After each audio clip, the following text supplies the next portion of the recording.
Okay, here's a quick list of pros and cons of the Cricut Venture. The biggest pro is that this cuts extremely fast. It's going to cut faster than any other Cricut machine that you have. I have Cricut Explore 2, a Maker, and then a Cricut Explore 4, and it cuts faster than all of them. Another pro for me is that it's slanted, so if you have machines but aren't able to put the really long mats in because you don't have enough space behind the machine, then you might look into this. Because it's at a slanted angle, it doesn't go behind it, the mat goes down. Now another pro for me was when I got this, this was half off, so the cost is similar to what a Cricut Maker 4 is going to cost. Another pro is that if you already use Cricut Design Space, it's like such an easy thing to learn. Like all of my projects are already in there. It's not a new learning curve with the new machine. I just basically just opened it up and just open my projects and just make the map bigger. So you could just like resize what you're doing or multiply them. Now here are some cons. Now one obvious con is going to be the size. If you don't have room for this in your craft studio, it didn't bother me.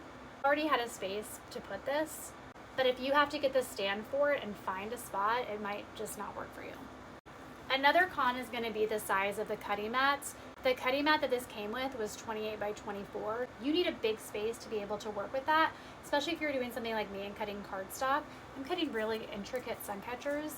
That's going to leave a lot of cardstock for me to have to scrape, and if you don't have a big enough workspace to scrape, then you just can't use it. Another small con is that when you get this, it really doesn't come with like any instructions. There's no like QR code to watch this video to set it up.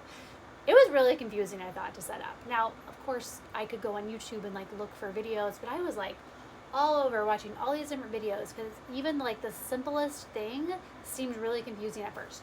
Now that I've done it a couple times, I get it, but it really did not come with like a user manual.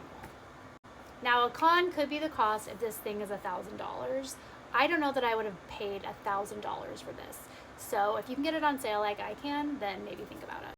Now overall, would I recommend this machine? I think it totally depends on what you're doing. If you are just getting started in like crafting or wanting to start an Etsy business or etc., or you just do it like for fun as a side hobby, then no, I would not recommend this machine.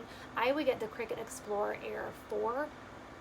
That machine is amazing, depending on what you're cutting. But if you are someone who already has an established business and you need to cut faster or at a larger scale, then yeah, I would recommend it. I'm able to cut tons and tons of sun catchers at a much faster rate. So for me, yes, but it really depends on what you are using it for.